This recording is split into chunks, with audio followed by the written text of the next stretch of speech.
আজকে দেখাবো পেঁপের শরবত ঠান্ডা ঠান্ডা। তো তোমরা সবাই কেমন আছো? আশা করি ভালো আছো, আমিও ভালো আছি। এখানে দেখতে পাচ্ছ 3 গ্লাস আমি শরবত নিয়ে নিলাম। তো আজকে পেঁপের শরবতটা কিভাবে বানাবো তোমরা দেখতে থাকো, প্রথম থেকে শেষ পর্যন্ত তোমরা ভিডিওটি দেখবে। তো এখন পেঁপে আমি একটা পেঁপে ছিল ঘরের ভিতরে, 2টা পেঁপে নিয়ে আসছে, একটা খাওয়া হয়েছে আর একটা পেঁপে এখনও পড়ে আছে, কেউ খেতেছে না, চাইতেছে না।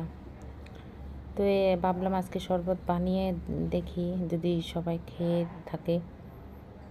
এখানে 3টা কলাও আছে, কলাগুলো নষ্ট হয়ে যেতেছে। তো এই কলা পেঁপে দিয়ে খুব সুন্দর একটা শরবত বানাবো। আশা করি তোমাদের কাছে খুবই ভালো লাগবে। তো প্রথম থেকে শেষ পর্যন্ত ভিডিওটি দেখার অনুরোধ রইল। একদমই টেনে টেনে ভিডিওটি দেখবে না, খুবই ছোট্ট